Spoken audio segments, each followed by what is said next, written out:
வணக்கம் நண்பர்களே, நீங்கள் பார்த்துட்டு இருக்கிறது அடோப் தமிழா. இன்றைக்கி நம்ம இன்டிசைனில் கிளாஸ் 5 பார்க்க போகிறோம். Working with text part 1. அடுத்த 2 கிளாஸ் வந்து ரொம்ப இம்பார்ட்டண்ட்டான கிளாஸ். நீங்கள் ஒரு ப்ரொஃபஷனலாக கிராஃபிக் டிசைனர் ஆகணும்னு நினச்சிங்கன்னா அதுக்கு டெக்ஸ்ட் ஃபார்மேட்டிங் பண்ணுறது ரொம்ப முக்கியம். ஸோ இந்த 2 கிளாஸ்லையுமே ரொம்ப டீட்டெயிலாக எக்ஸ்பிளைன் பண்ணியிருப்போம். Character panel, paragraph panel, text எப்படி ஃபார்மேட் பண்ணுறது, டெக்ஸ்ட் எப்படி அலைன் பண்ணுறதுன்னு டீட்டெயிலான எக்ஸ்ப்ளனேஷன் இருக்கும். இந்த வீடியோ பார்த்ததுக்கப்புறம் டெக்ஸ்ட்டில் இவ்வளோ விஷயம் இருக்கா அப்படின்றது உங்களுக்கே புரியும். ஸோ வீடியோ ஸ்கிப் பண்ணாமல் ஃபுல்லாக பாருங்கள். நீங்கள் நம்ம சேனலை இப்போ தான் முதல் தடவை பார்த்துருக்கீங்கன்னா மறக்காமல் சப்ஸ்கிரைப் பண்ணிட்டு பாருங்கள். சரி, வாங்க வீடியோக்குள்ளே போகலாம்.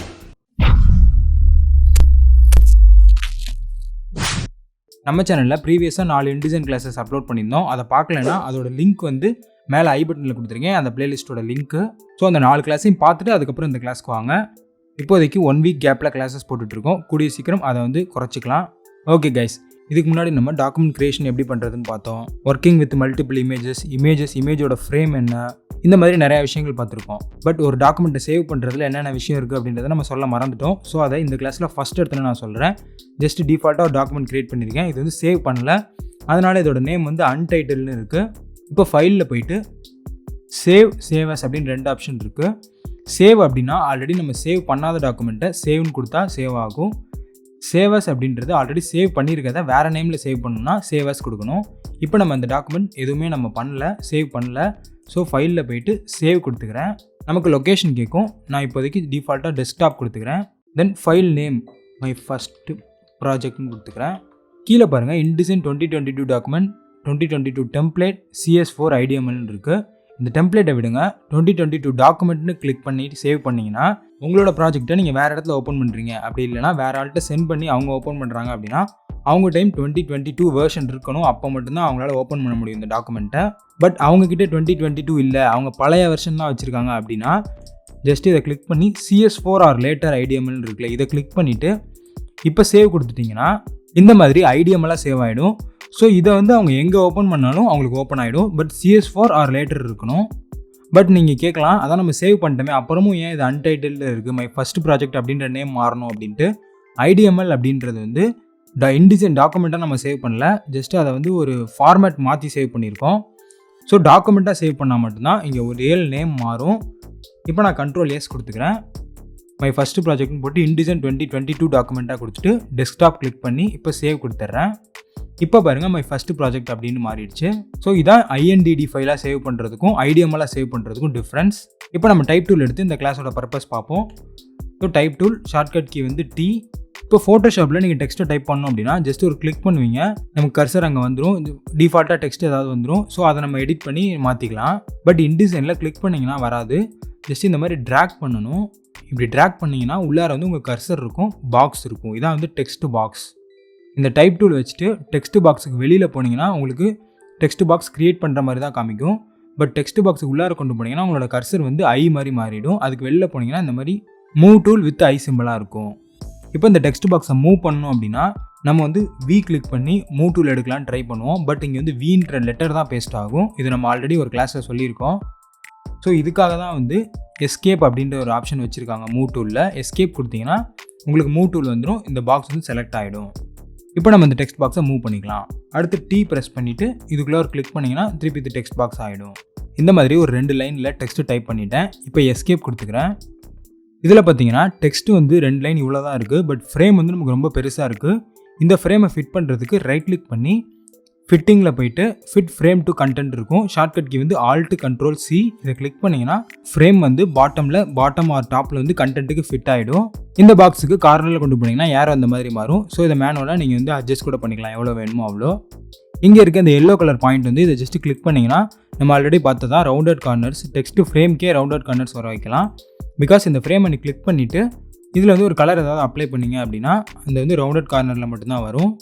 இந்த பாக்ஸ் சைஸை இன்க்ரீஸ் பண்ணணும் அப்படின்னா ஜஸ்ட் கிளிக் பண்ணிவிட்டு இங்கே கார்னரில் கொண்டு போய் ட்ராக் பண்ணிங்கன்னா பாக்ஸ் மட்டும் இன்க்ரீஸ் ஆகும். பட் டெக்ஸ்ட்டும் சேர்த்து எனக்கு இந்த பாக்ஸோட இன்க்ரீஸ் ஆகணும் அப்படின்னா Ctrl+Shift ஹோல்டு பண்ணிவிட்டு இப்போ இன்க்ரீஸ் பண்ணிங்கன்னா டெக்ஸ்ட்டும் சேர்ந்து இன்க்ரீஸ் ஆகும். இப்போ பார்க்க போகிறது தான் ரொம்ப இம்பார்ட்டண்ட்டானது, character panel. So Ctrl+T press பண்ணிக்கிறேன். கேரக்டர் பேனல் நமக்கு வந்துருச்சு. இதை நீங்கள் டைப்பில் போயிட்டு கேரக்டர் கூட கிளிக் பண்ணி இந்த பேனல் எடுத்துக்கலாம். இந்த பாக்ஸை மட்டும் செலக்ட் பண்ணிவிட்டு இதில் நம்ம அட்ஜஸ்ட் பண்ணால் எதுவுமே அட்ஜஸ்ட் ஆகாது. டெக்ஸ்ட்டை செலக்ட் பண்ணிவிட்டு அட்ஜஸ்ட் பண்ணணும். ஸோ டெக்ஸ்ட்டை செலக்ட் பண்ணுறதுக்கு ஒவ்வொரு தடவையும் நீங்கள் டைப் டூல் எடுத்துகிட்டு வரணும்னு அவசியம் இல்லை. ஜஸ்ட் இந்த டெக்ஸ்ட் ஃப்ரேமை டபுள் கிளிக் பண்ணிங்கனாலே உங்களுக்கு வந்து உள்ளார கர்சர் போயிடும். இப்போ சொல்ல போகிற பாயிண்ட்ஸ் வந்து மெயினாக நோட் பண்ணிக்கோங்க. இது வந்து எல்லா இடத்துலையுமே யூஸ் ஆகும். கண்ட்ரோல் ஏ கொடுத்தீங்கன்னா எல்லாமே செலக்ட் ஆகும். கர்சரை ஸ்டார்டிங்கில் வச்சுட்டு ஷிஃப்ட் எண்டு கொடுத்தீங்கன்னா இந்த ஒரு லைன் மட்டும் செலக்ட் ஆகும். இப்போ ஷிஃப்ட் டவுன் ஏரை கொடுத்தீங்கன்னா அடுத்த லைனும் சேர்ந்து செலக்ட் ஆகும். ஷிஃப்ட்டை ப்ரெஸ் பண்ணி சைடு ஏரை ப்ரெஸ் பண்ணிட்டே இருந்தீங்கன்னா ஒவ்வொரு லெட்டராக செலக்ட் ஆகும். இது வந்து ஷார்ட்கட் கீழே பண்ணுறது. பட் மவுஸ் கிளிக்லேயே நம்ம செலக்ட் பண்ணலாம். ஒரு கிளிக் பண்ணிங்கன்னா ஜஸ்ட்டு இந்த மாதிரி கர்சர் உள்ளார வரும். அதாவது இந்த ஃப்ரேம் வச்சுட்டு டபுள் கிளிக் பண்ணிங்கன்னா உங்கள் கர்சர் ஃபஸ்ட்டு உள்ளார வந்துடும். இப்போ டபுள் கிளிக் பண்ணிங்கன்னா ஒரு வேர்டு செலக்ட் ஆகும்.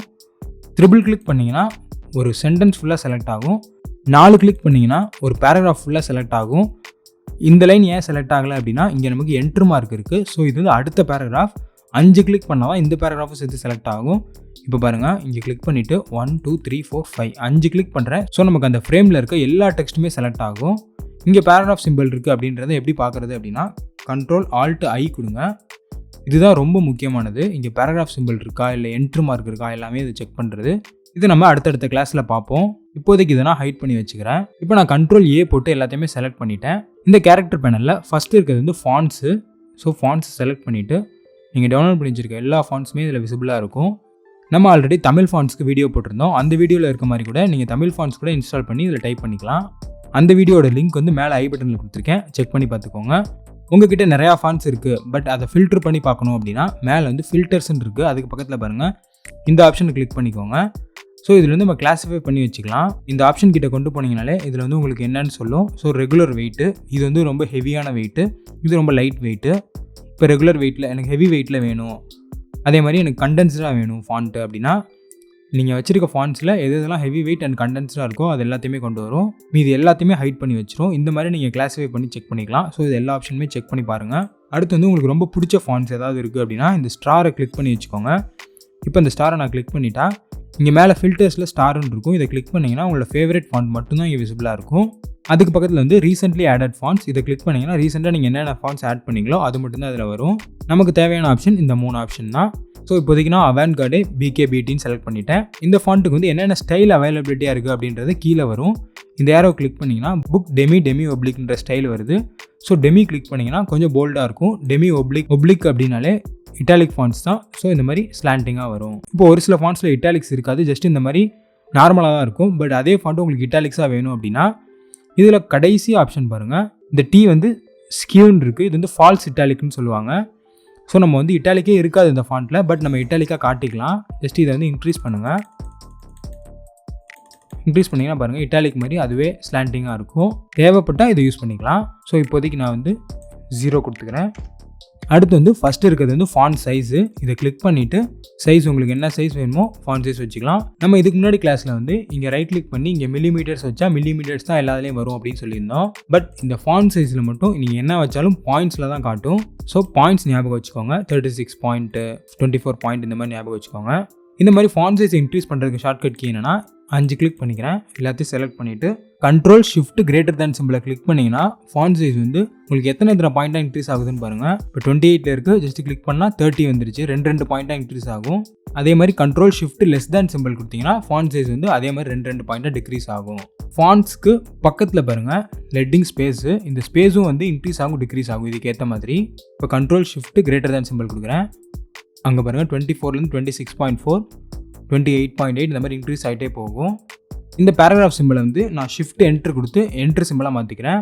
இப்போ நான் எல்லாத்தையுமே செலக்ட் பண்ணிவிட்டு இந்த லெட்டிங் ஸ்பேஸை இன்க்ரீஸ் பண்ணுறேன். நான் இதை இன்க்ரீஸ் பண்ண எனக்கு வந்து கேப் வந்து ரொம்ப அதிகமாக வருது. இந்த மாதிரி தேவைப்பட்ட இடத்துல நம்ம இன்க்ரீஸ் பண்ணிக்கலாம், அல்லது ரொம்ப அதிகமாக இருக்குன்னா டிக்ரீஸ் பண்ணிக்கலாம். அடுத்து வந்து இது வந்து கேர்னிங், இது வந்து ட்ராக்கிங். இந்த கேர்னிங் ட்ராக்கிங் அப்படின்றது கிராஃபிக் டிசைனில் ரொம்ப முக்கியமானது. ஆல்ரெடி மேலே இங்கே ஃபாண்ட்ஸுக்கு கீழே இந்த ஃபாண்ட்ஸோட ஸ்டைல் சொன்னோம். இதில் நம்ம ஒரு பாயிண்ட் சொல்லலை. இப்போ ஐ எம் கிராஃபிக் டிசைனர் அப்படின்னா இதில் கிராஃபிக் டிசைனர் அப்படின்றது இம்பார்ட்டன்ட். ஸோ கர்சரை ஜஸ்ட்டு கிளிக் பண்ணி இந்த மாதிரி ட்ராக் பண்ணி கிராஃபிக் டிசைனரை மட்டும் செலக்ட் பண்ணிவிட்டு இந்த புக்கில் இருந்து டெமி கொடுத்துக்கலாம். ஸோ இந்த மாதிரி இடத்துல வந்து நம்ம ஒரு விஷயத்தை வந்து பாயிண்ட் அவுட் பண்ணி காமிக்கிற மாதிரி இருக்குது. இப்போ learn designing, I love to learn designing அப்படின்னா இந்த லவ் அப்படின்ற வேர்டை செலக்ட் பண்ணிவிட்டு இதில் வந்து டெமி ஒப்ளிக் கொடுத்துக்கலாம். இதில் இந்த லேர்ன் டிசைனிங் அப்படின்றத செலக்ட் பண்ணிவிட்டு இதுக்கு வேறு கலர் கூட நீங்கள் கொடுத்துக்கலாம். இந்த மாதிரி தான் நீங்கள் வந்து எம்ஃபசைஸ் பண்ணி காமிக்கணும். இப்போ ஒரு சோஷியல் மீடியா போஸ்ட் டிசைன் பண்ணுறீங்க அப்படின்னா அதில் வந்து 20% ஆஃபர் 30% ஆஃப்னு இருக்கும். அதை நல்லா பெருசாக்கி அதை போல்டாக காமிக்கணும். தென் அதில் ஏதாவது டிஸ்கிரிப்ஷன் கொடுத்துருப்பாங்க, அதில் வந்து அவங்க கம்பெனி நேம் இருக்கும், அதை நல்லா போல்டு பண்ணி கலர் மாற்றி காமிக்கலாம். இது வரைக்கும் பார்க்கலனா கூட இனிமேல் நீங்கள் சோஷியல் மீடியா போஸ்டர்லாம் நிறையா டிசைன் பண்ணியிருப்பாங்க, அதை எடுத்து பாருங்கள். அதில் இந்த மாதிரிலாம் எக்கச்சக்கமாக யூஸ் பண்ணியிருப்பாங்க. அதை வச்சு தான் ஆடியன்ஸ் நம்ம அட்ராக்ட் பண்ண முடியும். ஓகே, இப்போ கம்மிங் டு த பாயிண்ட், எல்லாத்தையும் செலக்ட் பண்ணிவிட்டு கேர்னிங்னா என்ன, ட்ராக்கிங்னா என்னன்னு பார்ப்போம். இந்த டிசைனிங் அப்படின்ற வேர்டுக்குள்ளே நான் ஜஸ்ட் கிளிக் பண்ணிக்கிறேன். இப்போ இந்த ட்ராக்கிங்கில் இருக்க யாரோ கிளிக் பண்ணிங்கன்னா நமக்கு மைனஸ்லேயும் இருக்கும் ப்ளஸ்லேயும் இருக்கும் வேல்யூஸ். ஸோ 0ல் தான் நார்மலாக இருக்கும், இல்லைனா மெட்ரிக்ஸ் ஆப்டிக்கல்னு இருக்கும். இப்போ 0ல் வச்சுக்கிறேன். இப்போ இதில் வந்து -50 கொடுக்குறேன். ஸோ இந்த 2 லெட்டருக்கு இடையில இருக்க ஸ்பேஸ் வந்து டிக்ரீஸ் ஆகிடுச்சு. உங்களுக்கு தெரியுதா இல்லையான்னு தெரியல. இது 0 கொடுக்குறேன், இங்கே பாருங்கள் இன்க்ரீஸாக இருக்குது. ஸோ இப்போ -100 கொடுக்குறேன், எவ்வளோ ஒட்டி வந்துருச்சு பாருங்கள். அதே மாதிரி இங்கே கிளிக் பண்ணிக்கிறேன். இப்போ இந்த இடத்துல வந்து +100 கொடுக்குறேன், கேப் அதிகமாகிடுச்சு. இந்த மாதிரி 2 லெட்டர்ஸ்க்கு இடையில இருக்க கேப்பை இன்க்ரீஸ் பண்ணுறது டிக்ரீஸ் பண்ணுறது அப்படின்ற ஆப்ஷன் தான் கேர்னிங். அடுத்து பக்கத்தில் இருக்க ட்ராக்கிங்னா என்னென்னு பார்க்கலாம். ட்ராக்கிங்னா இப்போ மல்டிபிள் லெட்டர்ஸ், இப்போ நான் கிராஃபிக் டிசைனர் அப்படின்றத செலக்ட் பண்ணிட்டேன். ஸோ அந்த மாதிரி செலக்ட் பண்ணால் தான் இந்த ஆப்ஷன் ஒர்க் ஆகும்.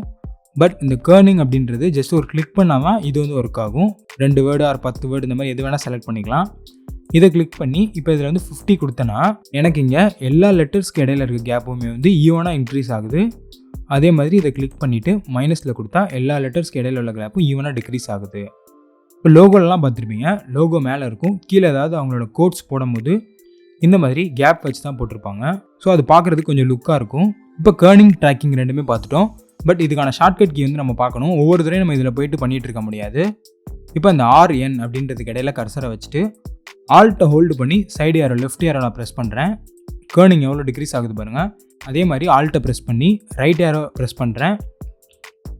ஸோ நமக்கு கேப் வந்து எவ்வளோ இன்க்ரீஸ் ஆகுது பாருங்கள். இந்த மாதிரி நீங்கள் ஈஸியாக வந்து உங்களுக்கு தேவையான அளவு அட்ஜஸ்ட் பண்ணிக்கலாம். அடுத்து ட்ராக்கிங் அதே மாதிரி தான், செலக்ட் பண்ணிவிட்டு ஆல்ட்டை ஹோல்டு பண்ணி லெஃப்ட் ஏரோ ப்ரெஸ் பண்ணுறேன்.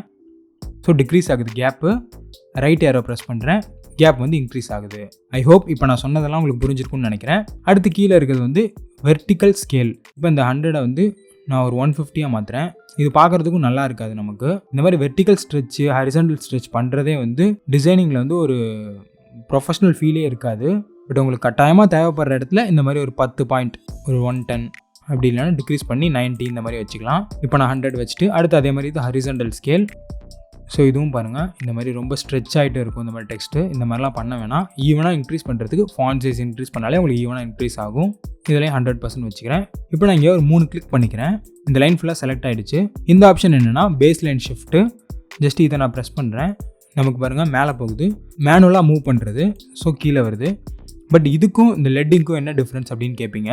லெட்டிங் வந்து ஒரு பேராகிராஃபில் இருக்க எல்லா லைனையுமே ஈவனாக மூவ் பண்ணுறதுக்கு தான். பட் இந்த பேஸ்லைன் ஷிஃப்ட் அப்படின்றது இப்போ இந்த வேர்டை மட்டும் செலக்ட் பண்ணிவிட்டு நான் இதை வந்து இன்க்ரீஸ் பண்ணுறேன். ஸோ இந்த வேர்டு மட்டும் எனக்கு மேலே போகுது பாருங்கள். மீதி எதுவுமே எனக்கு வந்து மூவ் ஆகலை. இந்த மாதிரி மேனுவல் கரெக்ஷன் தேவைப்படுற இடத்துல பண்ணுறதுக்கு தான் இந்த ஆப்ஷன் வச்சுருக்காங்க. ஓகே கைஸ், இந்த வீடியோ நம்ம இதோட முடிச்சுக்கலாம். இந்த வீடியோவில் நீங்கள் நிறையா லேர்ன் பண்ணியிருக்கீங்க அப்படின்னா அதை கமெண்ட்ஸில் மறக்காமல் சொல்லுங்கள். ஸோ இன்டிசைன் கற்றுக்கிறதுக்கு ஈகராக இருக்கவங்களுக்கு நம்ம சேனலை வந்து ஷேர் பண்ணுங்கள்.